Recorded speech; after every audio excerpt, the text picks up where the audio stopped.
Hello students, myself Rinko Chavda and this is our fifth lecture of C++ and Object Oriented Programming. In this lecture, today we will see what is expressions, what are the types of expressions and what do you mean by implicit conversation. So, what are the expressions and the types? Special assignment expressions, implicit conversations. These are the today's topic. First of all, we will see what is expression. Expression consists of operators, constants and variables which are arranged according to the rules of the language. For example यहाँ पर एक diagram है छोटा सा जिसमें question लिखा है what is an expression. उसके नीचे देखो आप लोग कि यहाँ पर एक एक्सप्रेशन दिया है a plus B multiply by सी. इसके अंदर a b और c जो है उसको हम क्या बोलेंगे, वेरिएबल्स और else operand. Okay, and plus और मल्टीप्लीकेशन जो है उसको हम बोलेंगे operators. So with the help of with the combination of operands and operators, variables, okay, we can create one expression. Now once the expression is evaluated, ये expression जब भी evaluate होगा a plus b multiply by c, उसका जो भी answer होगा वो assignment operator की हेल्प से रिजल्ट नाम का जो वेरिएबल है उसके अंदर स्टोर होगा. So this is a small example of what is an expression. Okay, और एक्सप्रेशन जो यहाँ पर लिखा है a plus B multiply by सी, इसके अलावा यहाँ पर आप किसी फंक्शन को भी कॉल कर रहे हो तो वो फंक्शन एग्जीक्यूट होगा, उसका जो भी रिटर्न वैल्यू होगा वो असाइनमेंट ऑपरेटर की हेल्प से रिजल्ट में स्टोर होगा. ठीक है. So here are the few examples of C++ expression. Here you can see first one, in a bracket a plus b minus c. In a bracket, second one is in a bracket x divided by y minus z, 4a square minus 5b plus c, a plus b multiplied by x plus y. So these are the few examples of C++ expressions. Okay, now there are various types of expression. That means there are types of expression that we will see in the next. Here you can see the list of what are the types of expressions. First one is constant expression, second one is integral expression, third is float expression, fourth is pointer expression, fifth is relational expression, sixth is logical expression, seventh is bitwise expression, eighth is spatial assignment expression. So total we are having 8 type of expression. And if we create a expression with the help of 2 or more expressions, तो वो expression को हम बोलेंगे compound expression. जैसे relational और logical को combine करके हमने एक एक्सप्रेशन बनाया तो वो उसको हम बोल सकते हैं कंपाउंड एक्सप्रेशन. ठीक है. सो हम हर एक एक्सप्रेशन को इन डिटेल देखेंगे. जो ये हर एक एक्सप्रेशन आपने कहीं ना कहीं सी में के प्रैक्टिकल्स जो किए हैं उसके अंदर सेम ऐसे ही आते हैं, सिर्फ यहाँ पे थोड़ा सा रिवीजन हो जाएगा आप लोगों का. सी और C++ में ऑलमोस्ट सेम है. ठीक है. First one is constant expressions. Constant expression is an expression that consists of only constant values.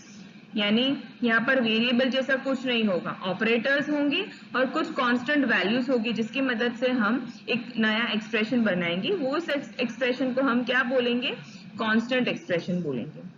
It is an expression whose value is determined at the time of compile time but the evaluated at the run time. यानी इसका जो भी value है वो compile time वो देख लेगा, ठीक है, लेकिन वो एग्जीक्यूट कब होगा, रन टाइम पे होगा. ठीक है. अभी कांस्टेंट वैल्यूज जो है वो कौन कौन टाइप से हो सकती है, इंटीजर भी हो सकता है, कैरेक्टर भी हो सकता है, फ्लोटिंग भी हो सकता है, इन्यूमरेशन कांस्टेंट भी हो सकते हैं. ठीक है. तो यहाँ पे थोड़े से एग्जांपल्स दिए हैं. जैसे first one is x is equal to 2 divide by 3 multiply by 4. तो यहाँ पर कांस्टेंट एक्सप्रेशन कौन सा है, in bracket 2 divide by 3 multiply by 4। जैसे एक int y is equal to 67 लिखा है नेक्स्ट टर्म में, ठीक है, int y is equal to 67। तो 67 क्या हुआ, भले ही सिंगल वैल्यू है लेकिन ये कांस्टेंट वैल्यू हम असाइन कर रहे हैं y को, तो इसको भी हम कांस्टेंट एक्सप्रेशन बोल सकते हैं। Same way integer z 43, integer a is equal to 56। Okay, so constants are used in following situation. कब कब कांस्टेंट यूज कर सकते हो आप? It is used in the subscript declarator to the describe the array bound. जब हम array बनाते हैं इंट ए इन ब्रैकेट 10, तो 10 क्या हुआ, आपका कांस्टेंट वैल्यू है जो आप एरे की साइज डिफाइन करने के टाइम पे यूज कर सकते हो। It is used after the case keyword in the switch statement. जो स्विच केस लिखते हो ना आप पूरा सी लैंग्वेज में, उसमें केस 1 केस 2, तो 1 2 3 4 क्या हुआ, कांस्टेंट वैल्यू हुई, जिसकी हेल्प से आप कांस्टेंट एक्सप्रेशन बना सकते हो। सेम वे इनम की वैल्यू में यूज कर सकते हो, बिट फील्ड बिट स्पेसिफाई करने में ले सकते हो, और एल्स प्री प्रोसेसर जब यूज करते हो उसमें भी आप कांस्टेंट वैल्यू यूज कर सकते हो, ठीक है। सो this is a small example. In this main contains the int x is equal to 3 divide by 2 plus 2। यहाँ पर 3 डिवाइड बाई 2 प्लस 2 जो है ना वो कांस्टेंट एक्सप्रेशन है। तो जब भी 3 डिवाइड बाई 2 प्लस 2 का आंसर जनरेट होगा, इवेल्युएट होगा ये एक्सप्रेशन, उसके बाद जो भी आंसर होगा वो x में असाइन हो जाएगा और फिर हमने x की वैल्यू प्रिंट की है, ठीक है। So here the 3 divide by 2 plus 2 is constant expression. Next is integral expression. Integers की हेल्प से आप जो इक्वेशन बनाते हो, एक्सप्रेशन बनाते हो, उसको हम इंटीग्रल एक्सप्रेशन कहते हैं। An integer expression is expression that produces the integer value as output after performing all the explicit and implicit conversations. Here are the few examples. x multiply by y minus 5। तो ये क्या हुआ आपका पहला वाला, उसका आंसर जो भी होगा वो इंटीजर आउटपुट जो देगा, ये इंटीजर आउटपुट दिया, इसका मतलब ये इक्वेशन को हम इंटीग्रल एक्सप्रेशन बोलते हैं। सेम वे x प्लस इंट 9.0, तो 9.0 फ्लोट है, उसको हम इंट में कन्वर्ट किया, फिर फाइनल आंसर जो भी होगा वो आपका इंटीजर प्रोड्यूस होगा, तो इस इक्वेशन को हम इंटीजर्स बोलते हैं, इंटीग्रल एक्सप्रेशन बोलते हैं। उसका एग्जाम्पल देखो आप यहाँ पे एक्स वाई जेड इंटीजर मैंने डिक्लेयर किए हैं, ठीक है, तो और दोनों की वैल्यू x और y की मैंने यूजर से एंटर करा है। उसके बाद एक्सप्रेशन यहाँ पे हाईलाइट किया हुआ है, z is equal to x plus y, x and y both are integer, तो जब भी उसका एडिशन होगा तो उसका आंसर इंटीजर ही आने वाला है। That is why this expression is known as integral expression. जब भी x प्लस वाई की वैल्यू इवैल्यूएट होगी, जो भी आंसर आएगा वो z में असाइन होगा असाइनमेंट ऑपरेटर की हेल्प से, और वो स्क्रीन पे प्रिंट किया है हमने सी आउट से, ठीक है। Next is pointer expression. A pointer expression is an expression that produces address value as an output. Output कैसा मिलेगा आपको, एज अ एड्रेस मिलेगा। जो सी में पॉइंटर आपने पढ़ा है, जैसे %x लिखते हो तो हमें x का एड्रेस मिलता है। ptr जो है वो पॉइंटर है, ptr प्लस प्लस भी जो है वो भी एड्रेस में एक वैल्यू ऐड करेगा, ptr माइनस है वो एड्रेस में एक वैल्यू डिक्रीमेंट करेगा, ठीक है। तो उसका एक एग्जांपल देखते हैं छोटा। देखो यहाँ पर हमने एरे बनाया है a इज इक्वल टू 1 2 3 4 5, यानी एरे में कितने एलिमेंट्स है, 5 एलिमेंट्स है। फिर एक पॉइंटर बनाया इंट स्टार p, ठीक है। अभी p is equal to a, p is equal to a, यानी नाउ p जो है a का जो फर्स्ट एलिमेंट है ना उसको ptr पॉइंट कर रहा है। तो अभी हमने क्या लिखा, ptr is equal to ptr plus 1। तो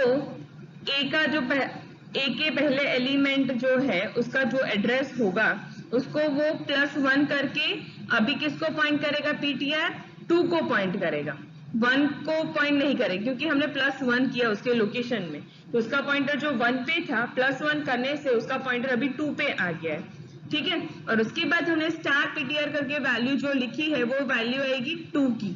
क्यों, क्योंकि हमने प्लस 1 करके उसका लोकेशन चेंज करवा दिया है, तो अभी वो पॉइंट कर रहा है एलिमेंट नंबर 2, तो उस पर हमने क्या लिखा है, वैल्यू 2 लिखा है, तो वो प्रिंट करेगा 2। Next type is relational expression. Now what is relational expression? It is an expression that produces a value of type bool यानी boolean either true or false. Even this expression is also known as relational expression. Relational expressions बनते हैं relational operator की मदद से, greater than, less than, greater than is equal to, less than is equal to. ठीक है? When an arithmetic expression are used on both the side of relational operator, arithmetic expressions are evaluated first and then the result are compared. जैसे यहाँ पे मैंने example दिया है a greater than b, उसमें कोई इक्वेशन नहीं है, a और b की वैल्यू को हमने चेक किया है ग्रेटर देन है या नहीं है.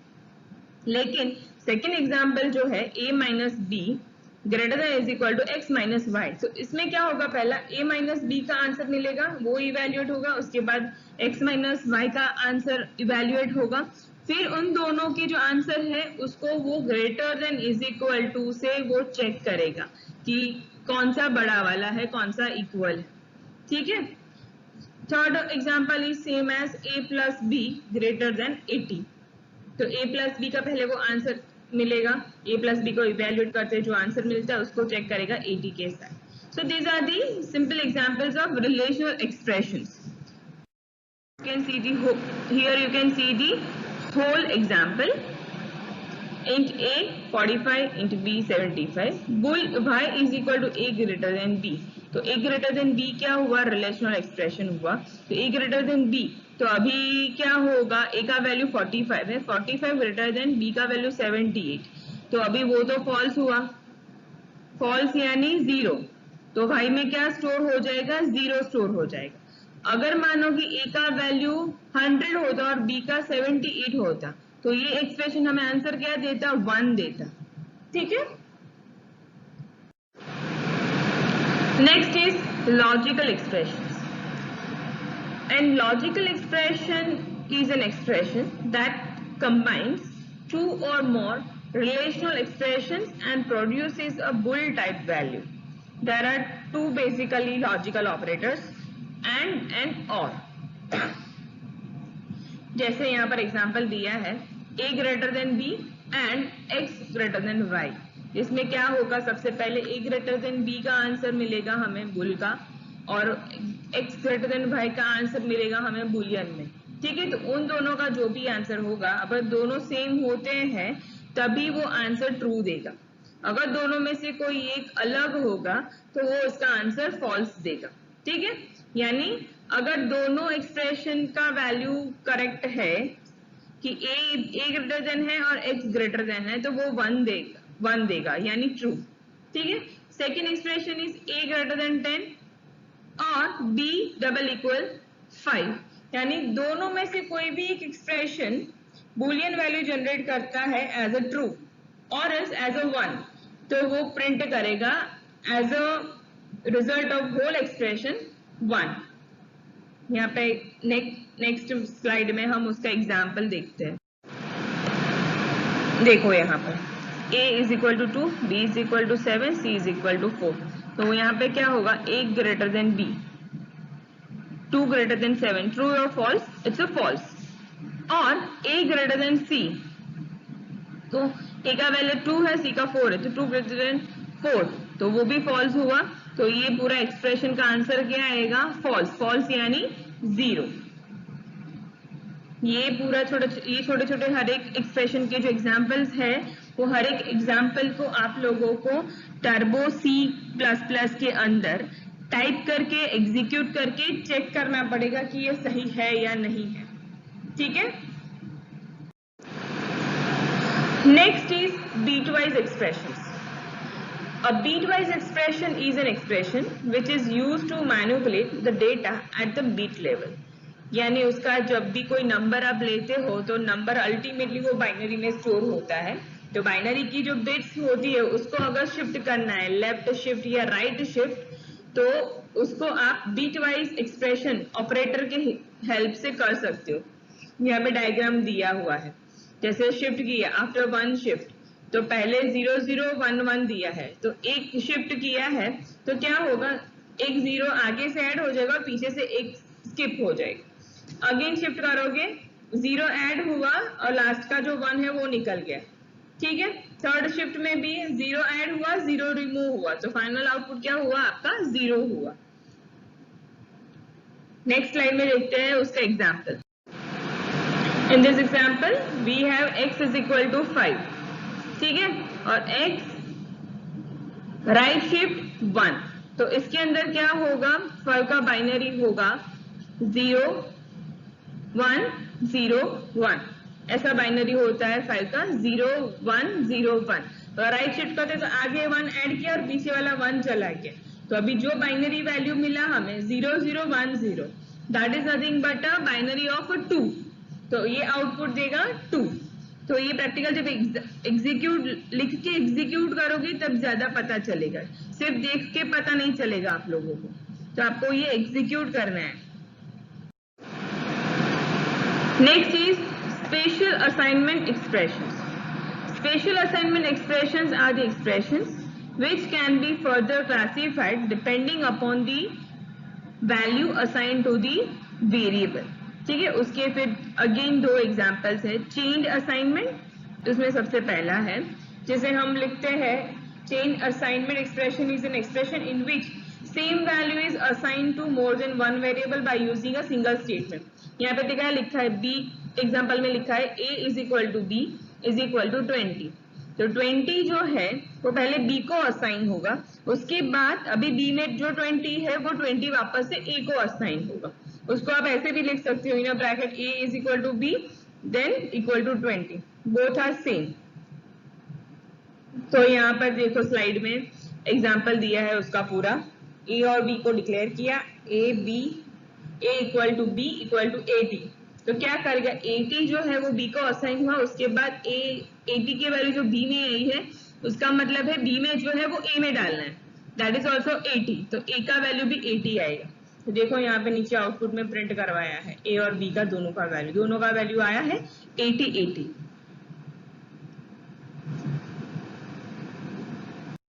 Next, embedded assignment expressions. Now what is this? It is an assignment expression in which assignment expression is enclosed within the another assignment expression. Means इसका मतलब क्या हुआ कि यहाँ पर हमने देखो एग्जाम्पल में a और b को डिक्लेयर कर दिया, ठीक है, अभी a इज इक्वल टू 10, वहां तक तो ओके है, वहां तक कोई प्रॉब्लम नहीं है, plus in a bracket b is equal to 90, तो इसके अंदर क्या हुआ b का जो वैल्यू है ना वो रन टाइम पे b is equal to 90 assign हो रहा है, उसके बाद b का वैल्यू जो भी हुआ 90 होगा, तो 90 प्लस 10 होगा, उसके बाद a का वैल्यू 100 असाइन होगा। तो सबसे पहले ये एम्बेडेड एक्सप्रेशन जो है उसके अंदर b इज इक्वल टू 90 ऐसा असाइन होगा, उसके बाद b का वैल्यू क्या हुआ 90, that 90 plus 10 and the answer is 100. Now that 100 is assigned to the a with the help of assignment operator. उसके बाद हमने a की वैल्यू को प्रिंट किया है, ठीक है। So these are the different types of expressions. First one is constant, second one is integral, third one is pointer, fourth is relational, fifth is logical, then embed spatial assignment expressions, bitwise expressions. So ये question का answer शायद 3 to 4 marks में आ सकता है। Next is compound assignment. A compound assignment expression is an expression which is a combination of assignment operator and a binary operator. आप लोगों ने short hand operator पढ़ा होगा, जैसे a is equal to a plus 1 लिखते हैं तो हम उसमें a plus is equal to 1 ऐसे लिख सकते हैं with the help of short hand operators. तो वो शॉर्ट हैंड ऑपरेटर की हेल्प से जब जो भी असाइनमेंट एक्सप्रेशन बनाते हो तो उसको कंपाउंड असाइनमेंट बोलते हैं, ठीक है। तो यहाँ पे एग्जाम्पल दिया है a प्लस 10, अभी a प्लस 10 जो है उसमें क्या होगा, उसका मतलब क्या है, इस इक्वेशन को इस एक्सप्रेशन को एक्सपांड करते हुए वो कंपाइलर समझ जाएगा this is nothing but a के अंदर a की वैल्यू रीड करके उसमें 10 ऐड करना है और वापस a को असाइन करना है, ठीक है। देखो यहाँ पर एग्जांपल दिया है, इंटीजर a डिक्लेयर किया with the value 10, then a plus is equal to 10। तो क्या करेगा, सबसे पहले a का वैल्यू लेगा दैट इज 10, उसके अंदर वापस से 10 ऐड करेगा और वो जो भी वैल्यू होगा 20, that 20 value is assigned to the a and then we have printed value of a। ठीक है, तो ये पैराग्राफ में वही एग्जाम्पल जो लिखा है उसका एक्सप्लेनेशन दिया है। We have declared a variable a and assign 10 to that variable, then we applied the compound assignment operator plus is equal to a variable a, that is a plus is equal to 10, which is equal to the a is equal to a plus 10। ठीक है, तो इसका output आएगा 20। तो आप उसको execute करके देखोगे तो ज्यादा पता चलेगा। Next is implicit type conversation। Now what is implicit type of conversation? The type conversation that is done automatically by the compiler, and this is also known as implicit type conversation as well as automatic conversation। यानी compiler खुद से conversation कर लेता है खुद से, that is known as explicit conversation. हमने जब टाइपकास्ट पढ़ा था, ठीक है, इनिशियल लेक्चर नंबर 2 में जब हमने टाइपकास्ट पढ़ा था, ठीक है, तो टाइपकास्ट में हम क्या कर लेते थे, एक्सप्लिसिटली आगे इंट करना है या फ्लोट करना है वो लिखते थे हम। यहाँ पर इम्प्लिसिट कन्वर्सेशन में क्या कर रहा है, कंपाइलर खुद से ही डिसाइड कर लेगा कि इसका कन्वर्सेशन किस टाइप में होगा। So this is known as implicit conversation as well as automatic conversation. ठीक है, तो उसका सिंटैक्स दिया है कि जो नंबर डबल है is equal to number int है।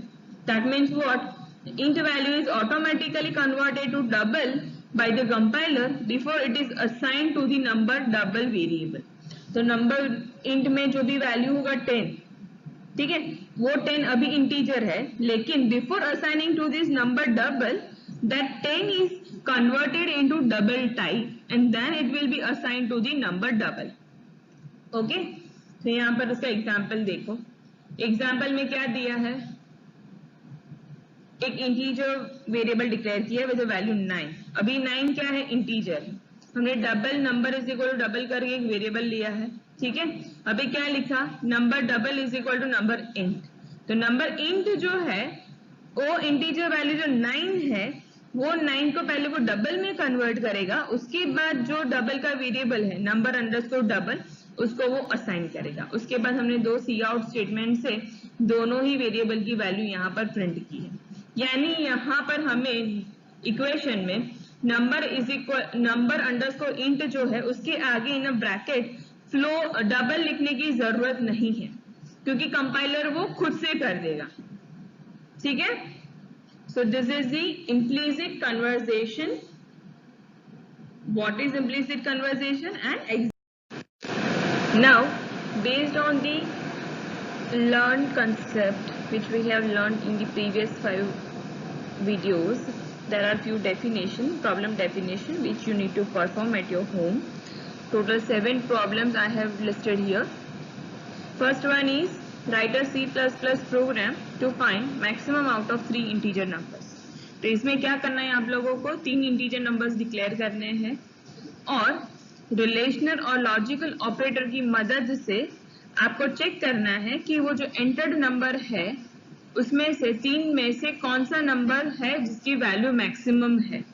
ठीक है, second problem is write a C++ program to calculate simple interest of a given amount. यानी आप यूजर से क्या लेंगे, amount, interest rate and number of years, जिसके अंदर इन तीनों की मदद से इसका फॉर्मूला क्या है, amount multiply by interest multiply by number of years and then divide by 100।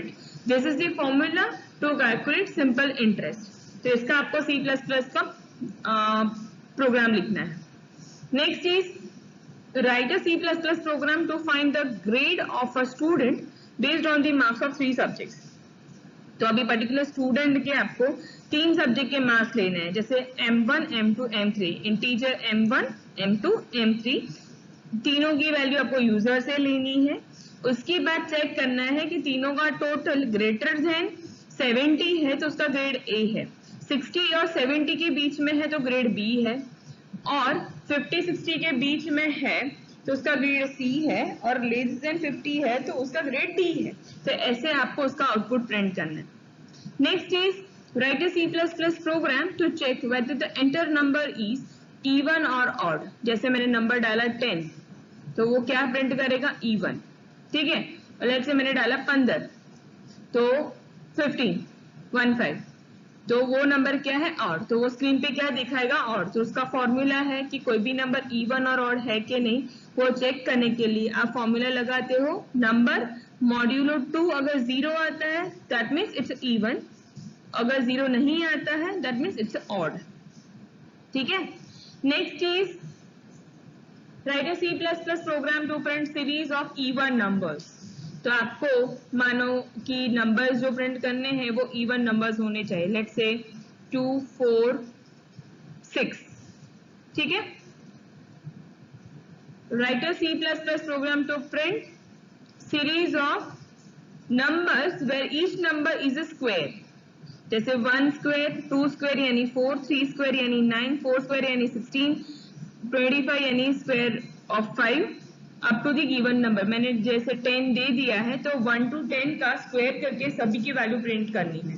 That is nothing but a series to print. Okay, and the seventh is write a C++ program to print multiplication table of a given number. जैसे मैंने number दिया है 5 तो मुझे क्या देगा, 5 multiplied by 1 is equal to 5, 5 multiplied by 2 is equal to 10, 5 multiplied by 3 is equal to 15, 5 multiplied by 4 is equal to 20, up to 5 multiplied by 10 is equal to 50। ऐसे आपको नंबर 5 का मल्टीप्लिकेशन टेबल प्रिंट करना है।